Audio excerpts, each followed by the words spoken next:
Shanti, Shanti, Shanti. Hello, my friends. For a long time, I have been discussing the different subjects in the form of talk, in the form of lectures. So I delivered for the particular subject, the particular series of lectures. So you have gone through Navratri fast festival, you have gone through Lafayam, and you have gone through the philosophy for students and teachers of Yoga Alliance.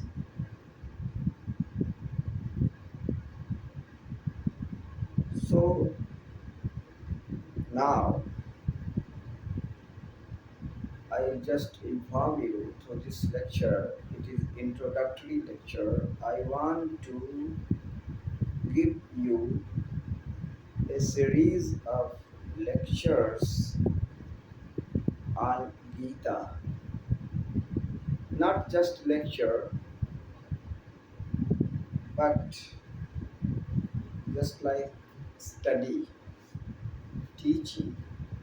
Many people in the world want to study Gita, but because they have not studied Sanskrit, so they just study the translation and they understand the subject matter, relevance, topic, discussion, whatever is available in Gita. But the translation is translation and original language is original. So if you want to study Gita, then also this class, this lecture, this session is very important for you because I will teach here verse by verse, chapter by chapter, word by word, thoroughly. I will recite Gita and the perfect recitation, the punctuation, the correct pronunciation of the verse is a must in order to study Gita. Actually, Gita is known as a very popular noun. Actually, its full name is Shri Bhagavad-gita. That means it is sung by the god Krishna. It's the verbal meaning. I will come and I will discuss thoroughly all the technical, critical, and very very important points regarding to the study of Srimad Bhagavad Gita. Sometimes this is the confusion because Srimad Bhagavatam, that means Bhagavat, popularly all of us know as a Bhagavat. Srimad Bhagavad Gita is popularly known as a Gita. So here I would like to teach you Gita with correct pronunciation, the meaning of each and every word used in the verse, so that you can make out the complete meaning and you can understand without any confusion or any doubt. And this process will give you a good confidence and the happiness and zeal and enthusiasm that you are doing a great job, you are doing a good work, Because in today's world, there are very few persons who can recite Gita, who can study Gita. They can hear the quotations from here and there, but Srimad Bhagavad Gita is a most secular book, I say here for all of you. Secular in the sense, all the characteristic, all the category, all the categories of the people find the solution of their problems reading Gita, understanding Gita. So, whatever your faith is, whatever practice you apply in your life, philosophically, Gita boosts your practices. The study of Gita enhances interest to seek the truth, and wherever the person is mentally, physically, socially, financially, nationally, internationally, culturally, he finds the path for himself. For his salvation, he finds a perfect path and he clears his concept completely, and without any doubt he rises the path of spirituality according to his eligibility, according to his interest, according to his inclination, and the great of, uh, of character, personality, study, and all those things that a man must have. So, Vedic wisdom, first of all, the Vedas were written. I just tell you the sequence from where Gita comes out. First Vedas, then Aranek Granthas, Vedas, four Vedas. First Veda, Rig Veda.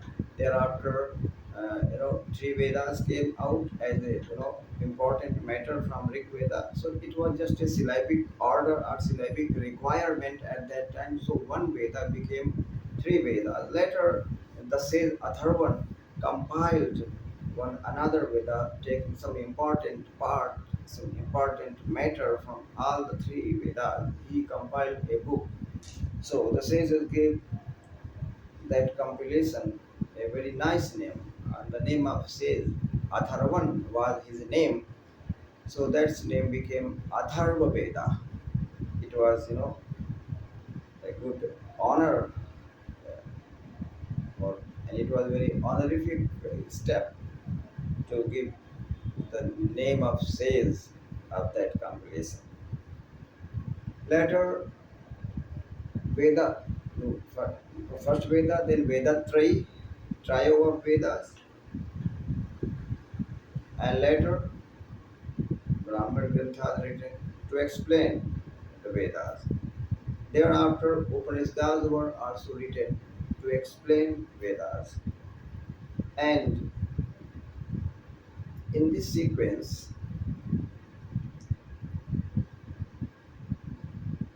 Ramayana was written by Maharshi Valmiki, and Mahabharata was written by Maharshi Vedavyas. So this Gita is a tiny part of Mahabharata. Mahabharata is a great epic of the world, you must know. 1 million verses are there, 100,000 verses are there, and biggest book, biggest epic of the world. No in any other religion, no in any other country, no in any other section of the society, all over world, no. any comparable book like this. So Mahabharata is divided as a Parvas, and within one Parva there are many chapters also. So Adi Parva, Sabha Parva, Vana Parva, Virat Parva, Udhyog Parva, Bhishma Parva, Dron Parva, Karna Parva, Salya Parva, Sautik Parva, Stri Parva, Shanti Parva, Anushashan Parva, Ashwamedika Parva, and Ashram Vashika Parva, Maushala Parva, Mahaprasthanika Parva, and at last 18 Parva is Swargarohan Parva. So these are Parvas, the division of Mahabharata.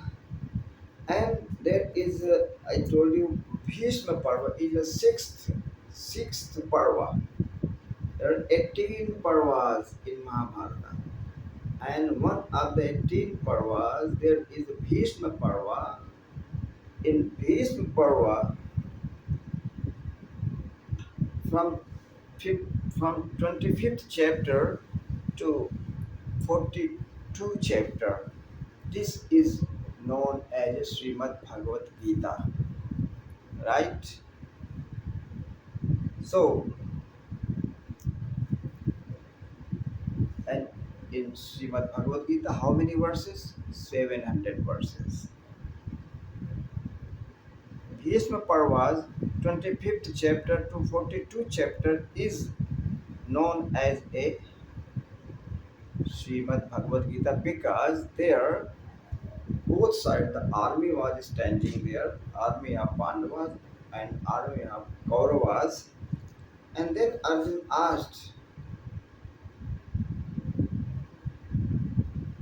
that what I have to do, and I want not to fight. So he was just depressed. Seeing this, that I have to kill all these my Gita and kids. So it's very difficult. My guru is there, my uncles are there, my brothers are there. To find the kingdom, I should kill all these people. It's not good. So he thought like that in that time. Thereafter, Lord Krishna told, Lord Krishna preached him. So Srimad Bhagavad Gita is nothing, it is just dialogue between Arjuna and Krishna. Krishna was the representative of Parabrahma, Paramatma, Parameswar himself, God himself, and Arjuna was representative of the human beings. He was making the question and he was finding the answer of the questions, the perfect answer, and through him we today discussing about Gita, right? So Gita contains a very width matter. So one by one, when I will take the lecture sequentially, first verse, then second verse, and I will translate. I will tell you the verbal meaning, and then the purport, and then that's explanation. What's the classical explanation of the verses of Gita? So Srimad Bhagavad Gita is known popularly Gita. So this is a series of study of Gita, the comparative study of Shankaracharya and Paramhansa Yogananda. So if you come to Rishikesh, there is Shivananda. Swami Shivananda translated the interpretation of Shankar,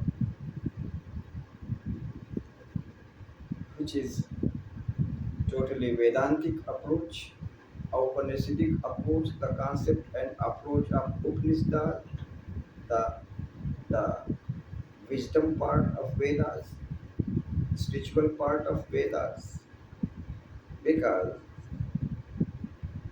there is Vidya sa ya vimuktaye. That's the wisdom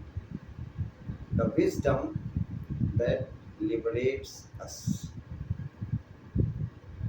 So there are two types of vidyas, Paravidya and Aparavidya. Paravidya is known as the spiritual wisdom, and Aparavidya is the material and temporal wisdom, and both are necessary. So the verbal meaning of the word Veda is benefit and wisdom. So both is attained by. So by Srimad Bhagavad Gita, and Gita is the essence of Mahabharata. It is dialogue between God and soul, soul and super soul. So I hope in this session it is enough, and in the next session I will start Gita proper recitation, so that word by word you also can learn Gita, and you also can explain Gita, you also can teach Gita, and you may be a productive and very good person to uh, conductive, productive and conductive both. So you can spread this wisdom of Vedas based especially on Srimad Bhagavad Gita or Gita. Thank you very much for today. Om Shanti Shanti.